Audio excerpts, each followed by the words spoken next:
সম্মানিত হাজির, পবিত্র কোরআনুল কারীমের আয়াত থেকে আমরা রাসূলকে জানার চেষ্টা করছিলাম। আজকে হয়তো আমরা আমার প্রায় 10টা জায়গা নির্বাচন করা আছে, আজকে 14 নম্বর জায়গা আছে। তো আজকের মতো শেষ করব, পরবর্তীতে আবার সময় সুযোগে আবার আলোচনা করবো, অন্য প্রসঙ্গে আমরা জানবো ইনশাআল্লাহ। আজকে যে জায়গায় বলছি সেটা হলো সূরা আহজাবের 45 নম্বর আয়াত।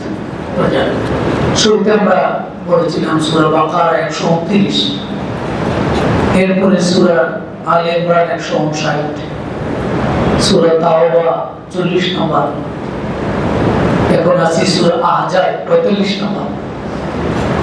সামনে আরো অনেকগুলো জায়গা আছে যেখানে আল্লাহ তাআলা সরাসরি রাসূলের প্রসঙ্গ নিয়ে কোরআনে আলোচনা করেছেন এবং তার বিভিন্ন গুণ বৈশিষ্ট্য উল্লেখ করেছেন। সুবহানাল্লাহ। ইতিহাসের বই থেকে রাসূলকে জানা আর কোরআন থেকে ডাইরেক্ট জানা পার্থক্য আছে। ডাইরেক্ট কোরআন থেকে আমরা জানার চেষ্টা করছি।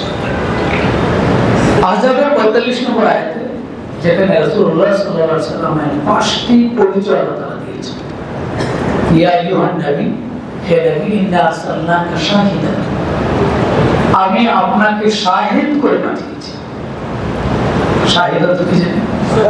সাক্ষী। মাশাআল্লাহ, মনে রাখছেন। গত জুমায় আমরা বলেছি রাসূল হলেন সাক্ষী, তিনি পৃথিবীতে সাক্ষী হয়ে আসছেন, আল্লাহ বলেছেন। এরপরে বলেছেন মুবাশশিরা, শাহিদান ওয়া মুবাশশিরা, আর আপনাকে আমি সুসংবাদদাতা হিসাবে পাঠিয়েছি। সুবহানাল্লাহ।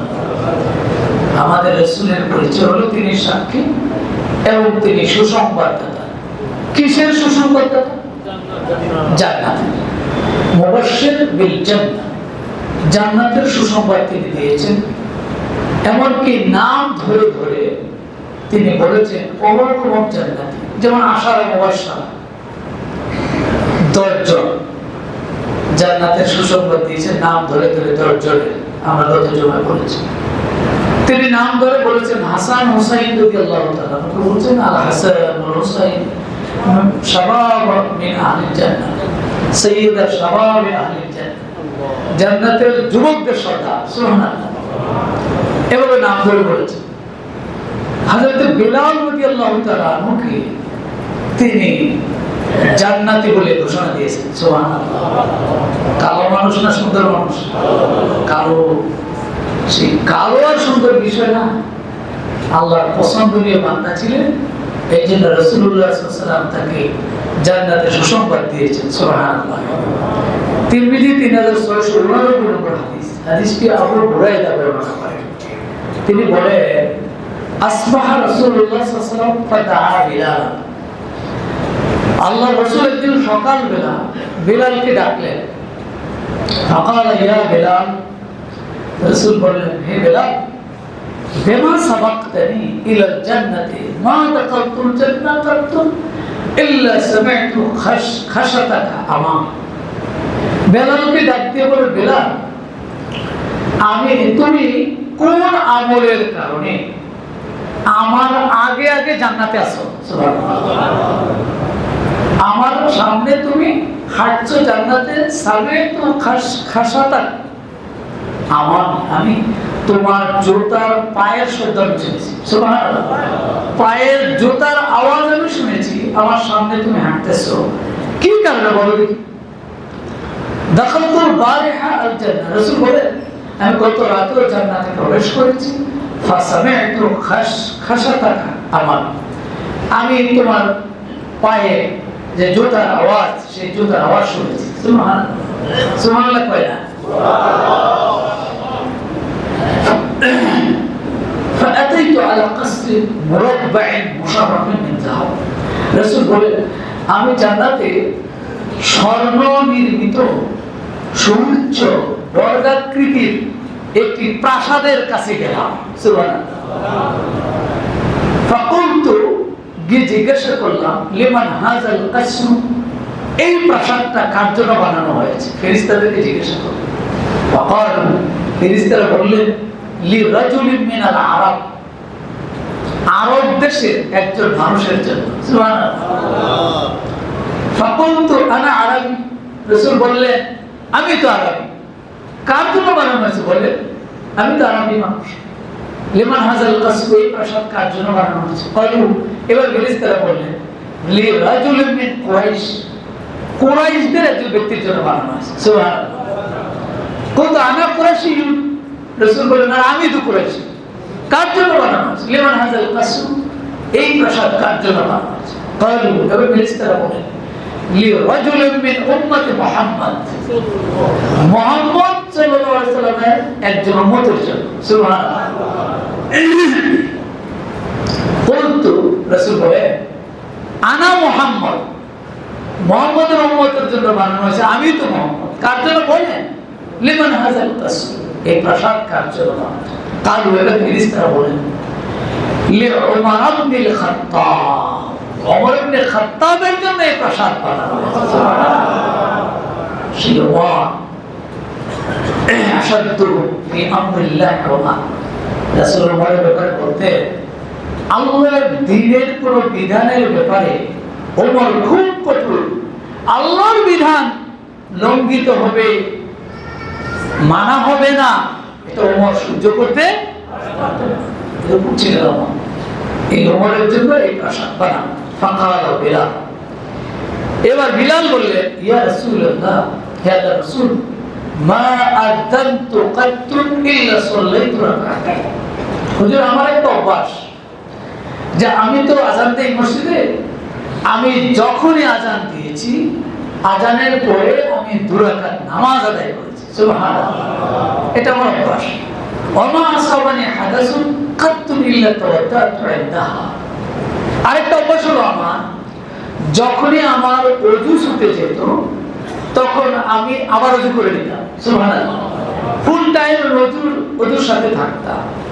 ওয়ারাইতু আন্না লিল্লাহি আলাইয়া রাকাতাইন, আর আমি মনে করতাম যেহেতু ওযু করেছি সেহেতু আমি 2 রাকাত নামাজও পড়ে ফেলি। সুবহানাল্লাহ। তাহিয়াতুল ওযু বলে, তাহিয়াতুল ওযু, ওযুর সম্মানে নামাজ। তাহিয়া মানে সম্মান, ওযুর সম্মানে নামাজ। যেমন তাহিয়াতুল মসজিদ আছে, মসজিদের সম্মানে নামাজ। রাসূল বলেছেন ইদা দাখালা আহাদুকুম আল মাসজিদ ফালা ইয়াজলিস হাত্তা ইউসাল্লি রাকাতাইন। তোমরা যখন মসজিদে ঢুকবে তখন মসজিদে ঢুকে মসজিদের সম্মান হলো 2 রাকাত নামাজ না পড়ে বসবে না। 2 রাকাত নামাজ না পড়ে বসবে না। রাসূলুল্লাহ হাদিস বুখারীতে আছে। সেজন্য এটা হলো মসজিদের সম্মানে। আর ওযুর সম্মানে হলো ওযু করা হলো 2 রাকাত নামাজ। বেলালে দুটো আমল করতেন, একটা হলো আযান দিয়ে 2 রাকাত নামাজ, নামাজ শুরু হওয়ার আগে অর্থাৎ আযান আর ইকামতের মাঝখানে, আর ওযু গেলে ওযু করে নিতেন এবং 2 রাকাত নামাজ পড়তেন। ফাকাল রাসূলুল্লাহ সাল্লাল্লাহু আলাইহি ওয়াসাল্লাম, রাসূল বললেন বিহিমা, এই দুটো আমলের কারণেই তুমি জান্নাতে আমারও আগে। সুবহানাল্লাহ। পারা যাবে এই আমল? ইনশাআল্লাহ। চেষ্টা করি আমরা ইনশাআল্লাহ। আল্লাহ তৌফিক দান করুন। আমিন। রাসূলুল্লাহ সাল্লাল্লাহু আলাইহি ওয়াসাল্লাম হযরত বিলাল রাদিয়াল্লাহু তাআলা আনহুকে জান্নাতের খুশির খবর জানিয়ে দিয়েছেন।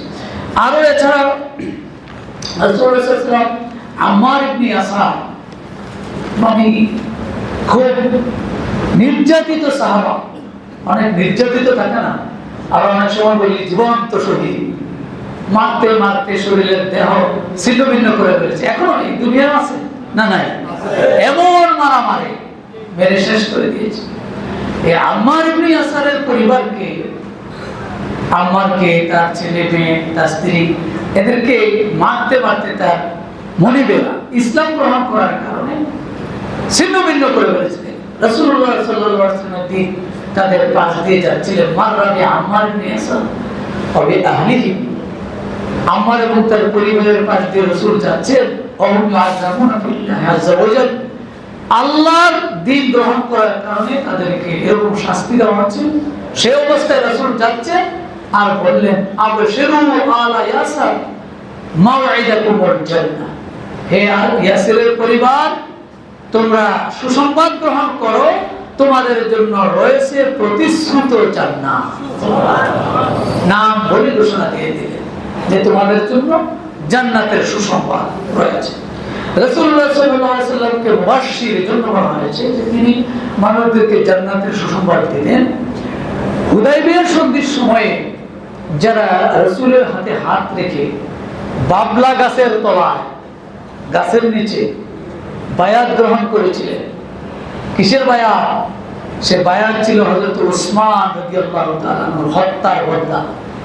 উসমানকে মক্কায় পাঠালেন এই কথা জানানোর জন্য যে তুমি গিয়ে বলো আমরা তো যুদ্ধ করতে আসিনি, আমরা ওমরা করেই চলে যাব। কিন্তু তারা এই অনুমতি দিল না। শেষ পর্যন্ত অনেক সময় দেখেন না মিটিং এর অনুমতি নেওয়া লাগে না, লাগে না? কোন সময় মিটিং করার জন্য আপনার দেশে, আপনার ঘরে, আপনার প্রতিষ্ঠানে আপনি মিটিং করবেন, তাও লিখিত অলিখিত কত অনুমতি ছিল না?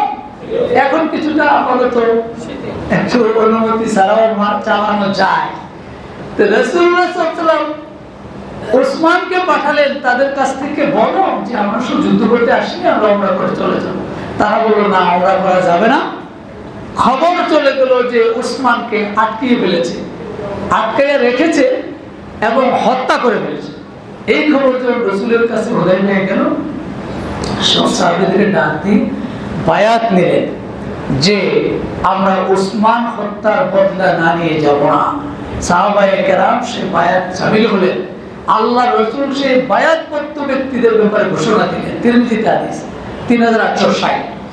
জাবের হাদিসটি বর্ণনা করেন, قال রাসূলুল্লাহ সাল্লাল্লাহু আলাইহি ওয়াসাল্লাম লা ইয়াদখুলুন নার আহাদুন মিম্মান বায়া তাহতা আশ-শাজারা। গাছের নিচে যারা রাসূলের হাতে বায়াত গ্রহণ করেছে তাদের কেউ জাহান্নামে যাবে না, সবাই জান্নাতে। সুবহানাল্লাহ। সেই বায়াত এখনো বায়াত হয়। বায়াতটা নিয়ে এসে হুজুরের কাছে বলে, হুজুর বায়াত তো নিলাম, কি আমল করতে হবে? ব্যাক কর, বায়াত নিছে তো এটা চলবে, আমার আমল কি? আমার কাছে বায়াত নিলে আমল লাগে না, আমি তোরে জান্নাতে নিয়ে যাবো। নাউযুবিল্লাহ। এই যে তোর পীর বাবা আছে না না আমাদের দেশে, আল্লাহ হেফাজত করুক বলি আমি। রাসূলুল্লাহ সাল্লাল্লাহু আলাইহি ওয়াসাল্লাম অনেক সময় কিছু নারীদেরকেও জান্নাতে সুসংবাদ দিয়েছেন। নারী শ্রেণী বিরাট একটা অংশকে তিনি মাঝে মাঝে জান্নাতে সুসংবাদ দিয়েছেন। বিশেষ করে হযরতে খাদিজা রাদিয়াল্লাহু তাআলা, সুবহানাল্লাহ। খাদিজা রাদিয়াল্লাহু তাআলা কেমন নারী, যাকে আল্লাহ সালাম পাঠায়, সুবহানাল্লাহ। তাদের ব্যাপারে কথা কি বলা, উল্টাপাল্টা বলা যাবে? বলা যাবে না, খুব খেয়াল করতে হবে। আয়েশা হাদিসটি বর্ণনা করেন। আয়েশা রাদিয়াল্লাহু তাআলা হাদিসটি বর্ণনা করেন বুখারীতে 3816। তিনি বলেন, মা গিরতু আলা ইমরাতিন লিন নবী সাল্লাল্লাহু আলাইহি ওয়াসাল্লাম মা গিরতু আলা খাদিজা। আয়েশা বলেন যে রাসূলুল্লাহ সাল্লাল্লাহু আলাইহি ওয়াসাল্লামের তো অনেক স্ত্রী ছিল, এই স্ত্রীদের ক্ষেত্রে খাদিজা রাদিয়াল্লাহু তাআলা আনহার ব্যাপারে আমি একটু ঈর্ষা করতাম। একটু ঈর্ষা করতাম। কি ঈর্ষাটা? হালাকাত ক্বাবলা ইয়াতাজাওয়াজানি। রাসূল তো তাকে বিবাহ করেছেন, আমাকে বিবাহ করার আগে কিন্তু তিনি ইন্তেকাল করেছেন, কিন্তু তিনি নাই। আমার সাথে রাসূল তার ব্যাপারে কথা বলতেন। কি? কুনতু আসমাহু ইয়াজকুরুহা। আমি প্রায় শুনতাম রাসূল খাদিজার ব্যাপারে কথা বলেন। বুঝলেন না? একটু খাদিজা রাদিয়াল্লাহু তাআলার ব্যাপারে কথা বলে, এটা আমি প্রায় শুনতাম। কেন এত কথা বলে ওনার ব্যাপারে? তো আগে মারা গেছে। এবং আমারাহুল্লাহু আইয়ুবাশশিরাহা বিবাইতিন মিন কাসাব। এবং আমি এটা শুনেছি আল্লাহ তাআলা রাসূলকে নির্দেশ দিয়েছেন খাদিজার জন্য জান্নাতে স্বর্ণ মণিমুক্তা খচিত, মণিমুক্তা দিয়ে একটি প্রাসাদ নির্মাণ করে রাখছেন আল্লাহ তাআলা। এই সুসংবাদটা দেওয়ার জন্য রাসূলকে আল্লাহ নির্দেশ দিয়েছেন। সুবহানাল্লাহ। জান্নাতে স্পেশাল একটি প্রাসাদ মণিমুক্তা খচিত খাদিজা রাদিয়াল্লাহু তাআলার জন্য আল্লাহ তৈরি করে রেখেছেন। এই সুসংবাদটা দেওয়ার জন্য রাসূলকে আল্লাহ নির্দেশ দিয়েছেন। সুবহানাল্লাহ। এবার রাসূল খাদিজা রাদিয়াল্লাহু তাআলা জান্নাতের খবর দিয়েছেন। ফাতিমা রাদিয়াল্লাহু তাআলার ব্যাপারে জান্নাতের সুসংবাদ দিয়েছেন। সাইয়্যিদাতুন নিসাই আহলিল জান্নাহ ফাতিমা রাদিয়াল্লাহু তাআলা, হাদিস শরীফে আছে। জান্নাতের রমণীদের নেতা হবে, নেত্রী হবেন ফাতেমা রাদিয়াল্লাহু তাআলা, সুবহানাল্লাহ। তাহলে তারা জান্নাতি, এভাবে রাসূল ঘোষণা দিয়েছেন। এরপরে রাসূল কোন কোন সময় কোন কোন আমলের ক্ষেত্রে, যে কোনো ব্যক্তি কোনো ভালো আমল করেছেন, সে আমল করার কারণে রাসূল বলতেন লোকটা জান্নাতি, সুবহানাল্লাহ। হাদিস আছে বুখারী 1397, আবু হুরায়রা হাদিসটি বর্ণনা করেন, আন্না আরাবিয়ান আতা নবিয়্যা সাল্লাল্লাহু আলাইহি ওয়াসাল্লাম, একজন বেদুইন গ্রামের লোক, সে রাসূলের কাছে এসে বললেন, ফাকালা, এসে বললেন, দুল্লানি আলা আমালিন ইযা আমালতু দাখালতুল জান্নাহ। রাসূলকে বললেন, হুজুর, আমাকে এমন কিছু আমলের কথা বলুন যেটা আমি যদি আমল করি তাহলে আমি জান্নাতে চলে যাব, সুবহানাল্লাহ। গ্রামের মানুষ শর্টকাট আমল চায়, শর্টকাট আমি জান্নাতে যেতে চাই, আমাকে কিছু আমলের নির্দেশনা দান করুন। রাসূল এবার বললেন, তা'বুদুল্লাহ, তুমি আল্লাহর ইবাদত করো, ওয়ালা তুশরিকু বিহি শাইআন, আর আল্লাহর সাথে কাউকে শরীক করিও না। আল্লাহর ইবাদত করো এবং তার সাথে কাউকে শরীক করিও না। ওয়া তুকিমুস সালাহ, এবং নামাজ কায়েম করো, as-সালাতুল মাকতুবা, ফরজ নামাজগুলি পড়ো, ওয়া তুআদ্দিয়াজ যাকাতাল মাফরুদা, ফরজ যাকাত আদায় করো, ওয়া তাসুমু রমাদান, রমজানের রোজা পালন করো। এক আল্লাহর ইবাদত, নামাজ, যাকাত আর হলো রোজা, এই আমলগুলি তুমি করো। কালা, এবার সেই বেদুইন বলল, ওয়াল্লাযী নাফসি বিয়াদিহি, যেই সত্তার হাতে আমার জান, আমার প্রাণ, তার শপথ করে বলছি, লা আজিদু আলা হাদা, আল্লাহর নবী আমাকে যে কাজগুলি করতে বললেন আমি এগুলি টু দি পয়েন্ট যথাযথভাবে আদায় করব, আমি এর বেশি কিছু করব না, যা বলেছেন তাই করব, সুবহানাল্লাহ, অক্ষরে অক্ষরে পালন করব। ফালাম্মা ওয়াল্লা, এরপর যখন লোকটা চলে যাচ্ছিল, ক্বালা নবী সাল্লাল্লাহু আলাইহি ওয়াসাল্লাম, আল্লাহ নবী তখন বললেন উপস্থিত সাহাবীদেরকে, মান সাররাহু আইয়ানজুরা মিন আহলিল জান্নাহ ফালইয়ানজুর ইলা হাদা, যে আনন্দ পেতে চায় জান্নাতি লোক দেখে, সে যেন এই লোকটার দিকে তাকায়, সুবহানাল্লাহ। আর জোরে বলি সুবহানাল্লাহ। রাসূলুল্লাহ সাল্লাল্লাহু আলাইহি ওয়াসাল্লাম যেহেতু জান্নাতি বলেছে, আর কি সন্দেহ আছে? জান্নাতের চাবি তো তার কাছে, তিনি জান্নাতের চাবি খুলবেন। আনা মুফাত্তিহু আবওয়াবিল জান্নাহ, রাসূল বলেছেন জান্নাতের দরজার চাবি, চাবি তালা আমি নিজে প্রথম খুলব, সুবহানাল্লাহ। আমার আগে কেউ জান্নাতে যেতে পারবে না। সে রাসূলুল্লাহ সাল্লাল্লাহু আলাইহি ওয়াসাল্লাম এই ঘোষণাগুলো দিয়েছেন। এজন্য রাসূলের মূল পরিচয় হলো তিনি সাক্ষী এবং তিনি মুবাশশির, সুসংবাদদাতা, বলি সুবহানাল্লাহ। এরপর আল্লাহ বলেছেন তিনি মুবাশশিরের সাথে নাযীরা, ইন্না আরসালনাকা শাহিদাও ওয়া মুবাশশিরাও ওয়া নাযীরা। নাযীর মানে হলো সতর্ককারী, সব সময় খুশির খবর শোনাবেন, মাঝে মাঝে অখুশির খবর তো শোনাইতে হবে। এই জন্য রাসূলের পরিচয় হলো তিনি যেমন মুবাশশির, তিনি আবার নাযীর, ভীতি প্রদর্শনকারী। আবু হুরায়রা হাদিসটি বর্ণনা করছেন, এই হাদিসটি সহিহ মুসলিমের 389 নম্বর হাদিস। আবু হুরায়রা বলেন, লাম্মা উনজিলাত হাদিহিল আয়া, যখন একটি আয়াত, কোরআনের একটি আয়াত নাজিল হলো, সূরা, এই আয়াতটি হলো সূরা শুআরা মনে হয়, ওয়া আনজির আশীরাতাকাল আকরাবিন, এই আয়াতটা নাজিল হলো যে হে নবী, আপনি আপনার আত্মীয় স্বজন, আপনজনকে সতর্ক করুন, এটা আপনার কাজ।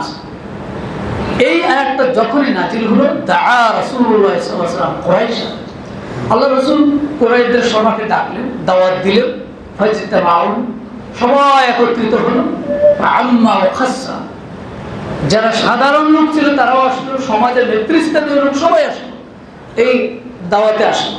ফাকালা, নবী করিম সাল্লাল্লাহু আলাইহি ওয়াসাল্লাম তাদেরকে বললেন, ইয়া বানি কাব ইবনে লুয়াই, হে কাব ইবনে লুয়াই গোত্র, আনকিযু আনফুসাকুম মিনান নার, তোমরা নিজেদেরকে জাহান্নামের আগুন থেকে রক্ষা করো, সতর্ক করতে থাকলেন। ইয়া বনি মুররা ইবনে কাব, হে বনি মুররা ইবনে কাব, আনতুদু আনফুসাকুম মিনান নার, তোমরা জাহান্নামের আগুন থেকে নিজেদেরকে রক্ষা করো।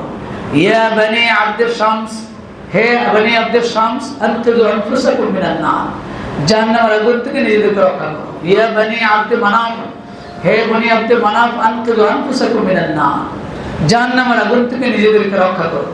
ও ইয়া বনি হাশিম, নিজের বংশ, হে হাশিম গোত্রের লোক, আনতুদু আনফুসাকুম মিনান নার, তোমরা জাহান্নামের আগুন থেকে নিজেদেরকে রক্ষা করো।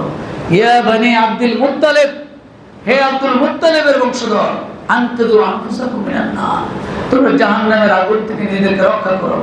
ইয়া ফাতিমাতু, রাসূলের কি হয়? খেয়াল করে না, রাসূলের কি হয়? যারা ঘুমায় এরা তো একটা কয়ে দিব, আর না হয় যারা যা বলছে সজাগ হলো না, ঘুমোলারা করবো, তারা যে এটা কইছে আমরাও এটা চালাই দিই। আল্লাহ হেফাজত করুক বলি আমি। ইয়া ফাতেমা, হে ফাতেমা, আনকিজি নাফসাকি মিনান নার, তোমার নিজেকে তুমি জাহান্নামের আগুন থেকে রক্ষা করো। সুবহানাল্লাহ। ফাইন্নি, খেয়াল করতে হবে, ফাইন্নি, নিশ্চয় আমি নবী, লা আমলিকু লাকুম মিনাল্লাহি শাইআ, তোমাদের জাহান্নামের আগুন থেকে বাঁচানোর জন্য আমি কোনো ক্ষমতা রাখি না। কথাটা কে বলছে? রাসূল তার মেয়ের ব্যাপারে বলেছে। তো পীর সাহেব আমার কেমনে বাঁচাই নিব জাহান্নামের আগুন থেকে? এত বিশ্বাস পীর সাহেবের প্রতি যে উনি আমারে তাই না নিয়ে যাবে, জাহান্নামের আগুন থেকে বাঁচাবে। এবার পীর সাহেব যা কয় তাই শুনে, পীর সাহেব যা কয় তা শুনবেন, ঠিক আছে, কিন্তু সেটাকে কোরআন এবং সুন্নাহ, রাসূলের হাদিস দিয়া, কোরআনের আয়াত দিয়ে মাপতে হবে।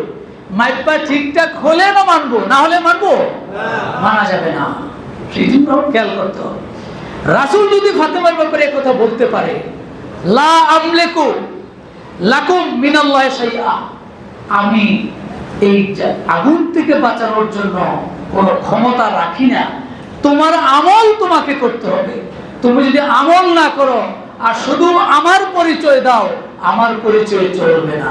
এটা রাসূল বলছেন, সহিহ মুসলিমের হাদিস, আপনি কি দেখেন। সেজন্য খুবই খেয়াল রাখতে হবে, আরেকজনে আমার পার করে নিয়ে যাবে, আমলও লাগবে না। এই জাতীয় আমাদের দেশে ভেজালটা বেশি, খুবই ভেজাল। আল্লাহর উপরও পিছকে স্থান দিয়ে ফেলে, এরকম আছে যে আল্লাহ এটা পারবে না অথবা করবে না, আমার বাবা হয়তো সেটা করবে। এগুলি আকীদা ঠিক করতে হবে, ঠিক না হলে তাহলে পার পাওয়া যাবে। তাহলে রাসূলুল্লাহ সাল্লাল্লাহু আলাইহি ওয়াসাল্লাম এভাবে সতর্ক করেছেন তার জাতির লোকদেরকে। বিশেষ করে রাসূলের এই সতর্কীকরণ কাজটা শুরু হয়েছে তার ফ্যামিলি থেকে। ও আনজির আশিরাতাকাল আকরাবিন, আপনি হাজার হাজার মাইল দূরে চলে গেছেন সতর্ক করার জন্য, নিজের ঘরের খবর নাই, আছে না নাই? নিজের ঘরের খবর নাই, নামাজ নাই, কালাম নাই, আল্লাহ নাই, খোদা নাই, পর্দা নাই, মুশরিদা নাই, কিছু নাই, কিন্তু হাজার মাইল দূরে গিয়ে আপনি সতর্ক করতেছেন। এই জন্য রাসূলকে আল্লাহ আগে বলেছেন, ওয়ানজির আশিরাতাকাল আকরাবিন, আপনার ফ্যামিলির লোকদেরকে, আত্মীয় স্বজনদেরকে, আপনজনদেরকে আগে সতর্ক করুন। রাসূল এভাবে সতর্ক কাজ করেছেন। এই জন্য তিনি হলেন নাযীর। তার নাম কি? নাযীর। ইন্না আরসালনাকা শাহিদাও ওয়া মুবাশশিরাও ওয়া নাযীরা। এরপরে কি? ওয়া দাঈয়ান ইলাল্লাহ বিইজনিহি ওয়া সিরাজাম মুনীরা। আল্লাহর রাসূল হলেন দাঈ, তার পরিচয় দাঈ। দাঈ মানে আহ্বানকারী, দাওয়াতদাতা। দাঈ বলি আমরা, শুধু দাঈ শব্দ বলি, দাঈ মানে আহ্বানকারী, দাওয়াতদাতা। রাসূলের পরিচয় হলো তিনি একজন দাঈ। রাসূলুল্লাহ সাল্লাল্লাহু আলাইহি ওয়াসাল্লাম নবুয়ত পাওয়ার আগে থেকে দাওয়াত দিতেন, কিন্তু নবুয়ত যখন পেয়ে গেলেন তখন তিনি প্রাথমিক পর্যায়ে গোপনে দাওয়াত দিলেন। গোপনে গোপনে দাওয়াত দিতেন। একান্ত নিজস্ব লোক যারা, তাদেরকে আগে দাওয়াত দিতেন। নিজস্ব লোকের মধ্যে খাদিজা রাদিয়াল্লাহু তাআলা আনহা, হযরতে বেলাল, হযরতে যায়েদ, একেবারে কাছের হযরত আবু বকর রাদিয়াল্লাহু তাআলা, এভাবে কাছের লোকদেরকে তিনি দাওয়াত দিতে থাকলেন। দাওয়াতি কাজ চলল। এরপরে তিনি যখন আল্লাহ নাজিল করলেন, ওয়ানজির আশিরাতাকাল আকরাবিন, নবী আপনার আপনজনদেরকে আপনি দাওয়াত দেন, এই আয়াত যখন চলে আসে তখন রাসূলুল্লাহ সাল্লাল্লাহু আলাইহি ওয়াসাল্লাম এবার ওপেন দাওয়াত শুরু করলেন। সুবহানাল্লাহ। আল্লাহ রাসূল হযরতে আলীকে বললেন যে আলী ইসনা লি তুআমান ওয়া বাখলি লাহমান। একদিন তিনি তার বাসায় দাওয়াতি সভা, এটাকে বলে দাওয়াতি সভা, দাওয়াতি সভা আয়োজন করলেন। আর আলীকে বললেন, আলী তুমি খানা খাদ্য পাক করাও এবং রান্না বান্না করে গোশত পাকাও। সুবহানাল্লাহ কর। দাওয়াত দিয়ে হয়তো হবে না, দাওয়াত দিয়ে আনলেন, ওয়াজ করলেন, সবে করলেন, খানা নাই। এজন্য খাওয়ানো লাগে, এটা হাদিস দ্বারা সাব্যস্ত। এই জন্য অনেক সময় আবার ওয়াজ মাহফিলে যে বিরিয়ানির প্যাকেট, ওই বিরিয়ানির প্যাকেটের জন্য আসে, ওয়াজের সময় নাই। যেই সময় বিরিয়ানির প্যাকেট দেওয়া হবে 3টার সময় এসে হাজির, এরকম আছে না? এটা না, আলীকে বললেন তুমি খাদ্য পাকাও, গোশত রান্না করবে। সুম্মা দাআ আশিরাতাহু, এরপর আল্লাহর রাসূল তার আপনজনদেরকে দাওয়াত দিলেন। ওয়াকানু 40 রাজুলান, প্রায় 40 জন তারা আসলো। ওয়াবাদাল ফারাগ মিন আত-তানাউল তুআম, খাওয়া দাওয়া শেষ হওয়ার পর আরাদান নবী সাল্লাল্লাহু আলাইহি ওয়াসাল্লাম আল কালাম, আল্লাহ রাসূল এবার দাওয়াতি কাজ শুরু করার জন্য দাঁড়ালেন, ইসলামের দাওয়াত দিবেন। ফা'তারাদা আলাইহি আবু লাহাব, চাচা আবু লাহাব তো ছিল ওই সবাই দাওয়াতি মেহমান হিসেবে, খাওয়া দাওয়া করছে, ঠিক আছে, সবই ঠিক আছে। কিন্তু এবার যখন রাসূল দাওয়াত দেওয়ার জন্য দাঁড়ালেন, আবু লাহাব এসে প্রতিবন্ধকতা তৈরি করলো, থামাইয়া দিল, দাওয়াত দেওয়া যাবে না। সেই আবু লাহাবের গোষ্ঠী এখন আছে না নাই? আবু লাহাব নাই, কিন্তু সেই গোষ্ঠী আছে, এখনো আছে। কথা বলতে দেয় না, থামাইয়া দেয়, মসজিদে থামাইয়া দেয়, মাহফিলে থামাইয়া দেয়, আছে না নাই? আছে। আবু লাহাব থামাই দিল। ফাকালা লিহাদা দাউতনা, আবু লাহাব দাঁড়িয়ে বলে, এই মুহাম্মদ, এই কথা বলার জন্য, এই দাওয়াত দেওয়ার জন্য তুমি আমাকে খাওয়াইছো আর দাওয়াত দিতে আনছো? সুম্মা ক্বালু কুমু ফাকামু ওয়া তাফাররাকু কুল্লুহুম, আবু লাহাব তার জনবল সব বলল, এই সবাই উঠো, সবাই উঠো, এই মজলিসে থাকা যাবে না, তাড়াতাড়ি সব বের হয়ে গেল, সব বের হয়ে গেল। রাসূলের কথাটা বলতে পারলেন না। ফালাম্মা কানা মিনাল গাদ, এরপরে যখন পরের দিন আবার সানাআ সানা ফিল ইয়াউমিল আউয়াল, আগের দিন আবার তো রান্না বান্না করলেন, খাওয়াইলেন, সবকিছু হলো। ওয়া হিনা জাআ দাউরুল কালাম, কথা বলার টাইম, এখন খাওয়া দাওয়া শেষ, আলোচনা শুরু হবে। রাসূলুল্লাহ ওয়াকাফা ফীহিমুন নবী খতীবান, রাসূল বক্তৃতা দেওয়ার জন্য দাঁড়ালেন। ফা'তারাদাহু আবু লাহাব আইসা, সেই আবু লাহাব আজকেও দাঁড়িয়ে গেল, প্রতিবন্ধকতা তৈরি করলো। অহুনা তাদাখালা আবু তালিব ওয়া ওয়াজহা কালামাহু ইলা বিলাব কাইলান উসকুতি আওয়ার মা আনতা ওয়া হাযা। সেদিন আবার আবু তালেব কি হয়, রাসূলের আছেন না নাই? আমার সাথে তো চোখ খুলে। সেদিন আবার আবু তালেব হস্তক্ষেপ করলেন। প্রথম দিন করে নাই, আচ্ছা ঠিক আছে, যাক। পরের দিনও যখন সে বাধা দিল, আবু তালেব এবার দাঁড়াই গেছে। আবু তালেব দাঁড়াই বলে, এ কানা। আবার আবু লাহাবের একটা চোখ একটু ছিল, টেরা আর কি, টেরা। বললো উসকুতি আওয়ার, হে টেরা কানা, চুপ করো। মা আনতা ওয়া হাযা, তুমি কে, তুমি কি এখানে? সুম্মা ক্বালা লিল জালিসিন, আবু তালেব এবার উপস্থিত সবাই যারা ছিল তাদেরকে বলল, লা ইয়াকুমান্না আহাদুন, কেউ দাঁড়াবে না, কেউ উঠবে না, সবাই বসেন। সুম্মা ক্বালা লিন নবী, নবীকে বললেন, কুম ইয়া সাইয়্যিদি, হে আমার নেতা। নেতা এই বলে বলছে, নিজের সম্মানটা না দিলে তো অন্যরা দিবে না, সেই জন্য ভাতিজা কয় না, এই নেতা দাঁড়াও। ফাতাকাল্লাম বিমা তুহিব্বু, তুমি দাওয়াত দাও, যা মন চায় তাই বলো, সুবহানাল্লাহ। ওয়া বাল্লিগ রিসালাত রাব্বিক, আর তোমার রব যেই দাওয়াত দিতে বলেছে তুমি সেই দাওয়াত দিতে থাকো। ফাইন্নাকা সাদিকুল মুসাদ্দাক, তুমি সত্যবাদী, সত্যায়নকারী, সুতরাং তুমি তোমার দাওয়াত দিয়ে দাও, সুবহানাল্লাহ। সেই আবু তালেব মার্কা লোকও আছে, হয়তো আপনার দিন গ্রহণ না করতে পারে, দলে না আসতে পারে, কিন্তু সত্যটা বলতে সুযোগ দেয়, আছে না নাই? আমরা এগুলি ফেস করতেছি না, জায়গায় জায়গায় ফেস করতেছে, যে সে হয়তো আপনার দলের না, কিন্তু আপনাকে মহব্বত করে, বা আপনি যেটা বলতে চাচ্ছেন এটা ভালো, বলে ঠিক আছে আপনারটা আপনি বলেন, বাধা দেয় না। আর কিছু আছে জানেও বাধা দিবে, ভালো যে এটাও জানে যে কথা হুজুর যা বলতেছে কথা ভালোই, সবই ঠিক আছে হুজুর, কিন্তু আপনি যে ওইটা, এটাই সমস্যা। এইটা হলো সেই সময় ছিল, 1500 বছর চলে গেছে, এখনো অবস্থা চেঞ্জ হয় না। এবার রাসূলুল্লাহ সাল্লাল্লাহু আলাইহি সাল্লাম দাওয়াত দিতে চলে গেলেন। মক্কার লোকজন তো খুব বেশি দাওয়াত গ্রহণ করবো না, চিন্তা করলেন মক্কার বাহিরে একটু তায়েফে যাই, দেখি তারা হয়তো দাওয়াত গ্রহণ করতে পারে। তায়েফে গেলে সেখানে গিয়ে 3 ভাই আব্দ, ইয়ালিল, মাসুদ ও হাবিব, এই 3টা ভাইকে ডাক দিয়ে এনে কালিমার দাওয়াত, দ্বীনের দাওয়াতটা দিলেন। তারা দাওয়াত তো গ্রহণ করেনি, রাসূলুল্লাহ সাল্লাল্লাহু আলাইহি সাল্লামকে পাথর মেরে রক্তাক্ত করে দিল। নাউযুবিল্লাহ, পাথর মেরে রক্তাক্ত করে দিল। আল্লাহ রাসূলের দেহে রক্ত ঝরছে। রাসূলুল্লাহ সাল্লাল্লাহু আলাইহি সাল্লাম সেই সময়ে আল্লাহর পক্ষ থেকে নির্দেশ পেয়ে তিনি কিন্তু এই দাওয়াতি কাজ বন্ধ করেন নাই। কঠিন পরিস্থিতিতেও ফেরেশতারা এসে বলছে, হুজুর তায়েফবাসীদেরকে শেষ করে দিয়ে আপনি খালি কোন, আপনি শুধু অর্ডার দেন, আমরা শেষ করে দেব। অনেক সময় দেখেন না, সরকারের কাছে অর্ডার চায়, সরকার আপনি খালি অর্ডার দেন একবারে ব্রাশ পায়া, সরকার যদি অর্ডার দিয়ে দেয় তাহলে তো শেষ। দেখছেন না জুলাই, তো ও অর্ডারে অনেকে অর্ডার দিয়ে শেষ করে দেন। ফেরেশতারা এসে বলেন অর্ডার দেন, শেষ করে দেবো তায়েফবাসীকে। রাসূলুল্লাহ বলেন না, অর্ডার দেওয়া যাবে না, অর্ডার দেব না। বরং রাসূল দাওয়াত দিয়ে যখন তারা অ্যাকসেপ্ট করলেন না, রাসূল নিজেই তার অক্ষমতা স্বীকার করলেন। এটা ইবনে হিশামে উল্লেখ করেছেন।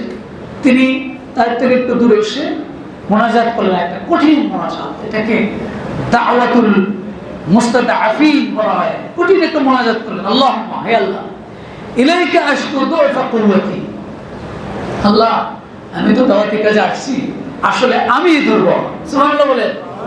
অনেক সময় আমরা দাওয়াত দিতে গেলে যদি তারা দাওয়াত গ্রহণ না করে মেজাজ খারাপ থাকে না, ভালো হয় মেজাজ কিন্তু অনেক সময় খুবই খারাপ হয়ে যায়। গেলাম দাওয়াত দিলাম, গ্রহণ করলো না, উল্টা আমার আরো চাপ দিল, মাইর দিল, এরকম কষ্ট হয়। কিন্তু রাসূলুল্লাহ এটা করেননি। এটা দায়ী যারা হবে, যারা দাওয়াতি কাজ করবে, শিক্ষার বিষয় আছে।